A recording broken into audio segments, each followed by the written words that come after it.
Hey Braddies, welcome back to the Spoil channel. I know it's been a while since I posted my last video. It's been a lot. It's been more than a year. Yeah, but we're back. We're so back. We are so back. Like, we're so back. Clap if you care. Clap if you care. And I'm so sorry it took me this long to post a new video. I did try to post a video last year. It was a long, deep dive, but when I tried to upload it to YouTube, it got copyrighted like crazy and I could not post it. So I took a long break, trying to come up with an idea good enough to make a long video. And guess what? I got an idea.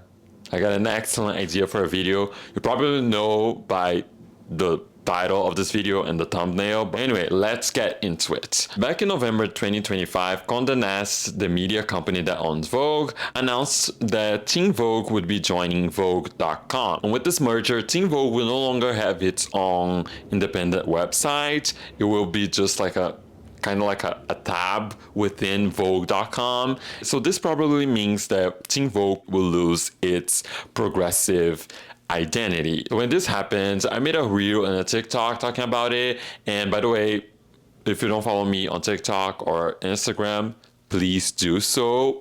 It's a good time, just saying. And since then, I've been thinking about the current state of teen magazines in general. They were everywhere back in the 2000s, and now they're basically gone. So I've decided that me, Girly, teen girl here, would make a video guiding you through the history of teen magazines from the beginning to the current state that they are now.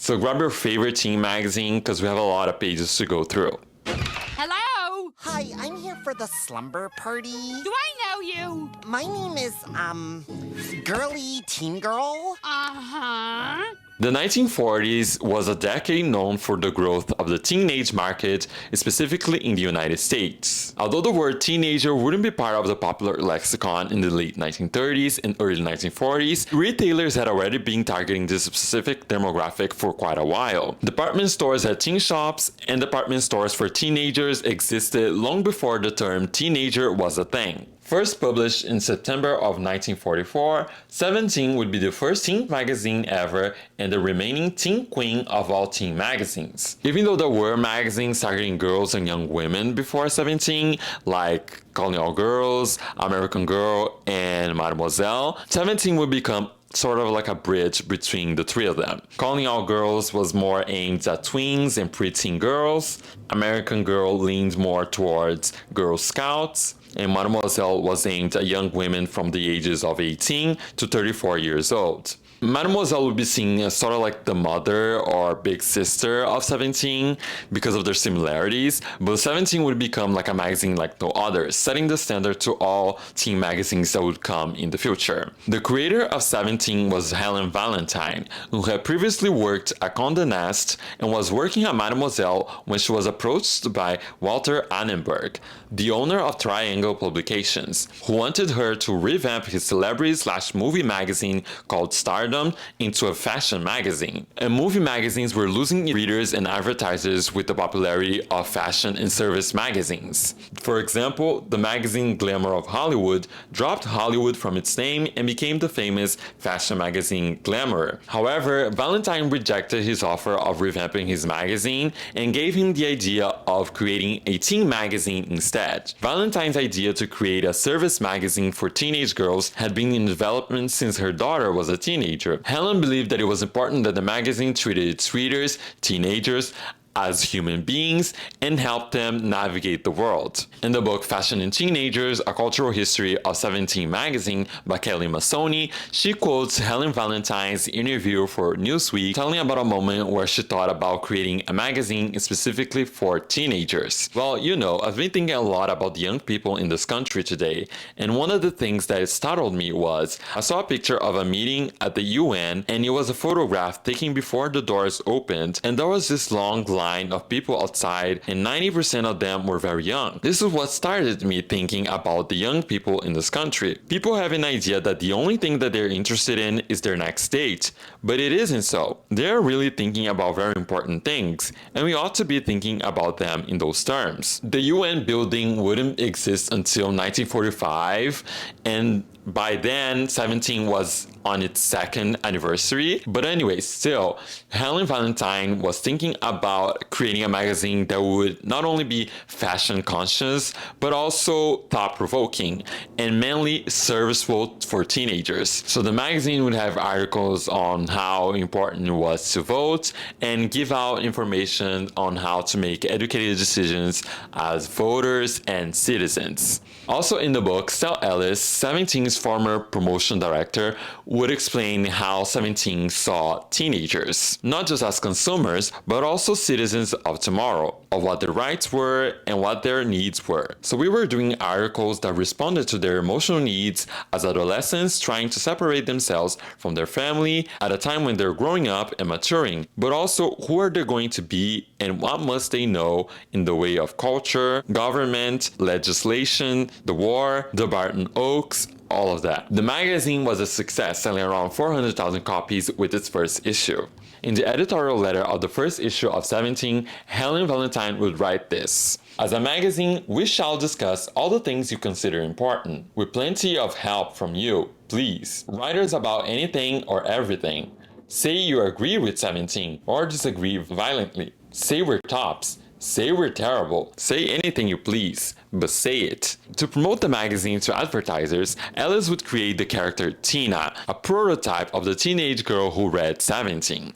This helped advertisers understand 17's readership should also serve as the ideal teenage girl that advertisers would target their products to. The magazine industry would try to catch up with the success of 17 in the teenage market. The fashion magazine Harper's Bazaar would then create their own teenage magazine called Junior Bazaar, serving as a teenage magazine version of the famous fashion magazine. And despite the fact that they try to target teenage girls, college-age women, and young working women, there were still a lot of similarities with 17. The magazine, calling all girls, even went through a rebrand to target teenage girls instead of preteen girls like they used to. And in 1949, the magazine was renamed as Senior Prom. And keep this name in mind because it's gonna come up later. 17 had a pretty sophisticated look with some artistic covers photographed by the famous photographer Francesco Scavolio. All the covers had Teenas, the models who represented real girls. And as the magazine would feature political and societal issues, you would notice that its covers referenced the state of the world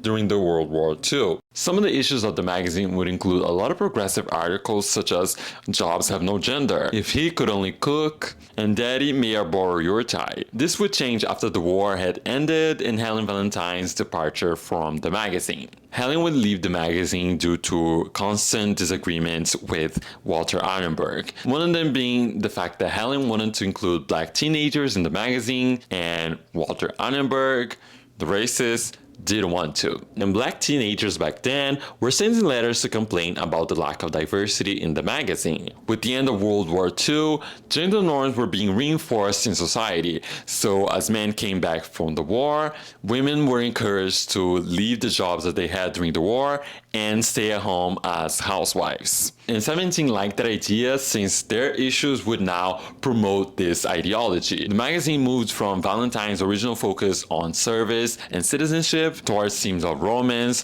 fashion, beauty, body image, and domesticity. 17 would get more traditional, devoting more editorial space to the food and home doing section. And articles about what boys liked and dieting would be more prominent in the magazine. Yes, 17 would become a trot wife. We lost a diva. The magazine would then become more like fashion magazines of that time with the addition of cover lines. 17 also requested book reviews from its readers, and one of their book reviews was from 14-year-old future feminist and queer theorist Eve Kozovsky-Sedgwick. During the 60s, 17 would get more candid about snacks. Just letting y'all know that I'm just saying snacks instead of, because I don't want to be, flagged or get a YouTube strike.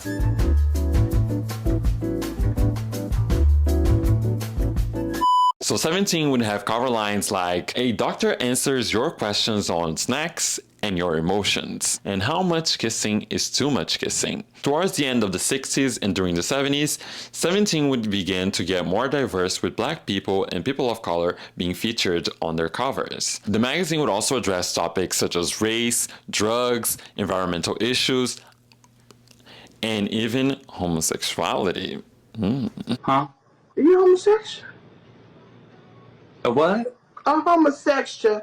And this was all during a time where the women's liberation movement was going on, along with the increasing racial tensions in the US and the rise of environmentalism. So conversations around topics like that were really important to be had. Throughout the 80s, celebrities would become more prominent on the covers of 17, and the magazine would get less political and more about beauty, fashion, boys, and diets. Just like in the 50s, but a bit less racist and a bit more inclusive. Whitney Houston would be on the cover of 17 even before she had reached global fame. In the 90s and 2000s, the magazine would feature mostly celebrities on their covers with chaotic cover lines, just like any other magazine, but they would still feature a few thought-provoking articles as well. 17 was also the sponsor of America's Next Top Model. It is so bad, I want to give you a 0, but that's not possible. So I give you a 1. Holy. The winners of the show from season 7 to 14 were all featured on the cover of the magazine. 2012, 14-year-old activist Julia Blum, I'm sorry if I'm mispronouncing her last name, she made headlines after she started a petition against 17's use of digital manipulation on their photos. This led the magazine to vow to feature at least one photo spread per month with no digital manipulation and Photoshop free. And after other controversies like firing their editor-in-chief on maternity leave, the magazine ceased its print publications in 2018. 17 also had international versions such as 17 Japan, Mexico, South Africa, and Thailand. Now, I don't know if they're all active except for 17 Japan. Either way, as of today, 17 is still standing, and she still remains as the teen queen of teen magazines. So yeah, she still has her crown on. I am a role model. I'm in touch with the teen within. Why don't you get in touch with the 30-something without? Your readers aren't going to be teenagers forever, unlike you. A real role model would be teaching them stuff they can use. 30-something? While 17 was the reigning teen queen of the teen magazine industry, that didn't mean that she didn't have to face other competitors fighting for the crown. Her other major competitors was YM, which was previously named Calling All Girls and then renamed to Senior Prom. Remember those names? Calling All Girls and another teen magazine at the time called Compact would both be combined into one and become YM. And YM was an acronym for Young Miss, which was later revamped as Young and Modern in the 80s and then Your Magazine in the 2000s. Another major competitor against 17 was Teen. I know, a very original name for a teen magazine. Other teen magazines would start to pop up throughout the years in different countries. The teen magazine market had gone global. There was also the surge of teen fan magazines that were much more unserious and more celebrity focused. They would have celebrity gossips, celebrity interviews, and posters of celebrities. Their covers were very distinctive from the usual teenage magazines, composed of chaotic collage with multiple cover lines on them. Popular teen fan magazines in the US were Tiger Beat, Bop, which was funded by the same creators of Tiger Beat, Teen Beat, 16, and Flip Teen magazine. And it was in 1988 that a brand new magazine would shake up the teenage magazine industry in the US. It was a little magazine called Sassy. Sassy would serve as the feminist and anti-17 and other teen magazines from that era. It was founded by Australian feminist Sandra Yates, who thought the US needed an edgy and outspoken teen magazine like Dolly, the popular Australian teen magazine who didn't shy away from topics such as And fun fact, Nicole Kidman was featured on the cover of Dolly before she had reached global fame. So Sandra hired the young and upcoming journalist Jane Pratt, who didn't fit in with the popular crowd and who also wanted to create an edgy magazine who spoke to her and teenagers who felt like outcasts. Sassy was an instant success with its cool, youthful, blunt, and tongue-in-cheek approach as a teen magazine. Sassy talked about a lot of different topics from fashion, beauty, to indie bands and snacks. The magazine also didn't promote diet culture for teenagers, unlike other teen magazines were doing at that time. Now, the snack section of the magazine made a lot of people angry, more specifically, the right-wing conservatives. They boycotted the magazine due to its snack show content, something that never happened with Dolly in Australia. I guess Australia was pretty chill back then. They accused the magazine of promoting teenage snacks and homosexuality. Interestingly enough, 17 had just as much articles about snacks as Sassy did, and they never faced any boycott. How convenient is that they went after the small new magazine for snacks content and not for the big one? How convenient is that? How convenient is that? How convenient is that? Wow, how convenient is fucking that? And YM was much more risque than 17 and Sassy with its snack stories and boy crazy identity. The boycott made it harder for Sassy to get advertisers, so they had to tone down on the snack talk a bit. But the magazine was still pretty successful with its progressive content. Sassy was able to reach a readership beyond teenagers. They had young adults and even grown adults reading the magazine. As the magazine got more popular, it also got more political. Sassy was the only teen magazine that openly talked about feminism, even though back then feminism carried a stigma. You know, people thought that feminism was man-hating, and there's a lot of people who still do, but back then it was like way worse. Sassy also promoted DIY culture, like zines, and also had articles on the underground feminist punk movement Riot Girl. Sassy also had a spin-off version for boys called Dirt, but it didn't last very long. Now, despite the fact that Sassy is remembered fondly by Gen Xers and a few millennials out there, the magazine still had its flaws. Even though Sassy didn't promote diet culture, the magazine still had mostly thin models, just like all the other magazines promoting the whole heroin chic look of the 90s. Not only that, the magazine mostly featured white models. The staff of writers were still mostly white as well. It's important to note that there were Black American teen magazines. It's like Right On and Word Up. Sassy sales would eventually decline due to mismanagement and the lack of advertisers. Sassy was still suffering from its rebellious reputation. Sassy was still being labeled as the feminist, homosexual teen magazine. In the book, How Sassy Changed My Life, a love letter to the greatest teen magazine of all time, by Jesella and Marisa Meltzer, Jessica Vickers, one of Sassy's former writers, said this about the difficulties of getting advertisers. There were certain taboo things that we couldn't approach. I think it was abortion, homosexuality, the very things we wanted and needed to talk about. We would have to cut things or change things for the advertisers. It was a creepy form of censorship because they weren't saying you can't do it, but rather if you do it, you won't get our money. Sassy would eventually be sold to the Peterson Publishing Company, one of the owners of Teen, literally one of Sassy's nemesis. And after that, Sassy got a lobotomy and became another vapid teen magazine. Shortly after that, Sassy was folded into Teen magazine in 1996. As Jane Pratt became famous for being the editor of Sassy, she was considered a Gen X icon. After Sassy was sold, she created her own magazine called Jane for young adults who grew up reading Sassy. Still, Sassy had a long-lasting impact in pop culture, and its voice could still be heard in other teen magazines in the future, like YM and Elle Girl, since Christina Kelley, one of Sassy's most notable staff writers, would become the editor-in-chief of both of them. And during her run as the editor-in-chief of YM, the magazine got more inclusive, with plus-size models and articles about gay proms, as well as banning articles about dieting. Then in the 2000s, we not only had a boom of teenage stars, but also of teen magazines. Blue going on. Where's that inspiration coming from? I don't know. I like a little edge and a little pop in my hair, so I wanted to add something different, especially for the Teen Vogue party.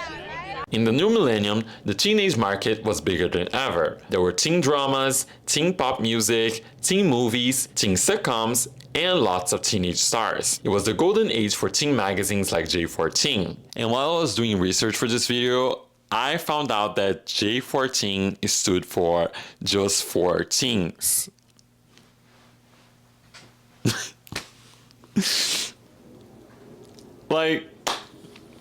Anyway, teen magazines all over the world were popping up, and in the US, there was a new wave of popular teen magazines, the teenage sister magazines. People had Teen People, Elle had Elle Girl, Vogue had Teen Vogue, and Cosmopolitan had Cosmo Girl. And these teenage sisters stood out for their rebellious identity as opposed to their big sister magazines. Well, or at least to a certain extent. Elle Girl, for example, had the Dare to be Different tagline, and Cosmo Girl had the Born to Lead one. And Atusa Rubinstein, the editor-in-chief of Cosmo Girl, who had interned as Sassy back in the 90s, was seen as the antithesis of Anna Wintour, with her relatable teenage stories in the editor's letters. She would eventually work as the editor-in-chief of 17 as well, and kind of become like a teenage magazine icon for that. However, the run of the teenage sister magazines was short with the popularity of social media. Most of them would not even last a decade before they were only available online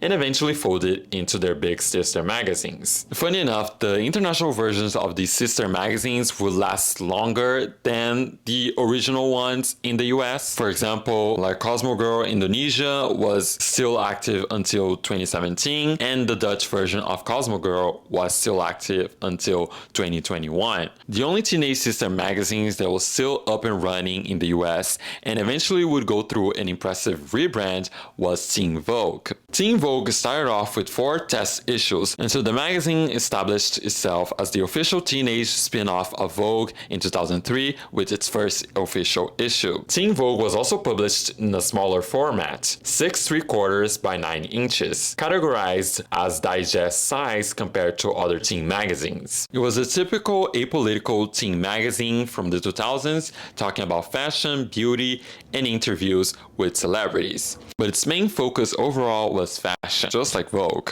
It was in 2016 when Elaine Welteroth became the editor-in-chief of the magazine that its focus shifted towards politics, social justice, feminism, climate change, and sexuality. But the fashion and celebrity aspects of the magazine were still there. There was even a meme showing how much Teen Vogue had changed.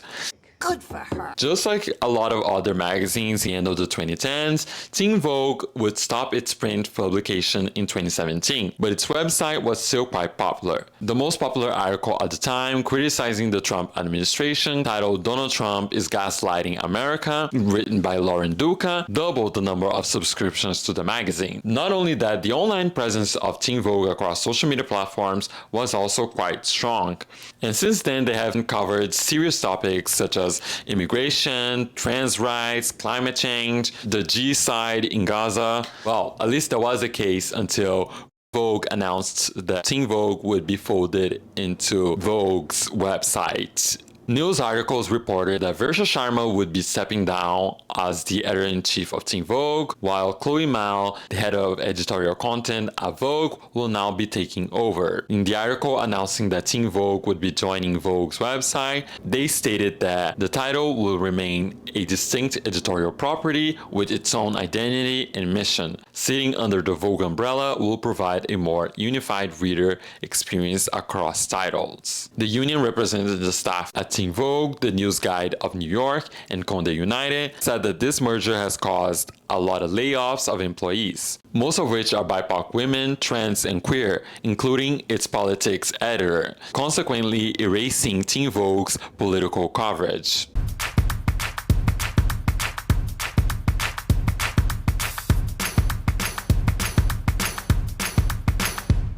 And still, my heart goes out to the employees that got laid off, especially during these trying times in the US. I cannot imagine how I would feel, especially after being part of such an impressive and award-winning magazine such as Teen Vogue.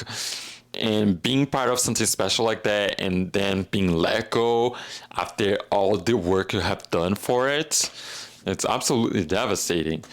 Now, I was never big on teen magazines because when I was in high school, social media was already a huge thing. Everybody had a phone. But I do remember reading a teen magazine back in Brazil. That's where I was born. I was introduced to Britney Spears and YouTube through this teen magazine. And it was this magazine that led me to go to my computer and type in YouTube and then Britney Spears, and my life had changed. So without a teen magazine, maybe I wouldn't be here. So there's that. Maybe you Bratties wouldn't have me. And how devastating would that be? Still, teen magazines raised a generation of people, especially teenage girls. And these magazines inspired them to become journalists in the future, have an interest in fashion. And also, teen magazines were also a way for teenagers to find the answers to the questions they had that maybe they couldn't ask their parents, or if they did, the parents would, freak out and get weird. But the teen magazine was there and it was able to answer them and educate them and inform them. Teen magazines were also a way for teenagers to know that there were other teenagers who were struggling just like them. So that's how important teen magazines were. And that is not to say that teen magazines were perfect. They were always preying on teenage girls' insecurities about their bodies. They encouraged overconsumerism. They lacked inclusivity, enforced gender roles, and they were very heteronormative and male-centered, often contradicting their girl power and feminist message. Teenagers, especially now, need a platform that lets their voices be heard, a platform that also treats them as human beings who matter to this world, lets them know that they're not alone. Especially now, as we saw through history in this video, the magazines basically reflect the times that they're in. Like in the 40s, during the war, Helen Valentine was saying that citizenship, voting, all of that mattered. Teenagers had to understand that mattered. In the 50s, the magazine got more conservative. That era as a whole got more conservative. And then in the 60s and 70s, the magazine was more candid. They were openly talking about sexuality and drugs and race. Themes that matter at the time were topics of conversation at the time. And then in the 80s, it got more conservative, more about fashion and beauty. And then in the 90s, Sassy was reflecting the conversations going on in the world with feminism and underground culture and independent media. And then in the 2010s, Teen Vogue was speaking on Black Lives Matter, Me Too movement, intersectional feminism, all the topics that were going on at the time. And now I feel like we don't have that. Teen Vogue is still up, but we don't know if they're gonna keep on going with the progressive identity that they had for quite a while.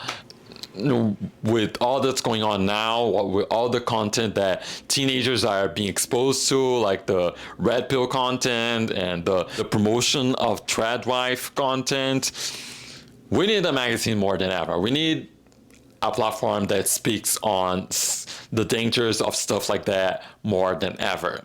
And this is why the announcement of Teen Vogue joining Vogue is such a letdown, because we have yet another teen media outlet slowly fading away. And I feel like this whole situation is just a symptom of a bigger issue here, that teen media is dying. Like tweens and teens are now consuming things that adults also consume. They're losing the space that was created for them. They're losing their market. Back in the 1940s, they were a new demographic. Now they're just getting mixed up with the adults and everything. So hopefully I'm making sense here. There's barely any third spaces for adults, let alone teenagers. Things are looking rough. And now we're witnessing what looks like to be the end of one of the last teen publications for teenagers.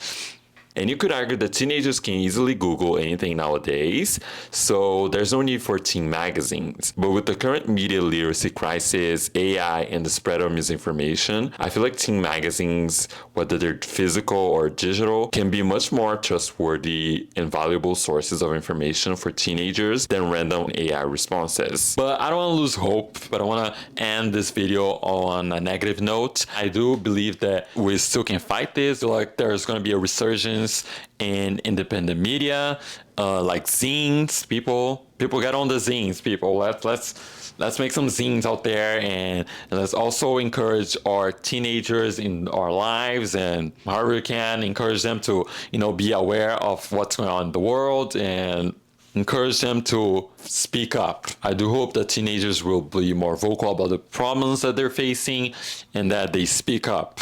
I don't know if there's any teenagers watching this video. I don't think so, but like Helen Valentine said, say anything, but say it. Thank you so much for watching this video. I hope you enjoyed it as much as I did making it. I'll see you next time. Take care and bye-bye. So yeah, I got 2 teen magazines here with me. One is Teen Vogue that I got from Facebook Marketplace. It's from 2004. And the other one is 17. I bought it on eBay. It's from 2010. Right here we have Rihanna, the reason she's so happy now. So why is she so happy? Oh, right here. I'm so happy that I didn't waste my time watching this video. Oh.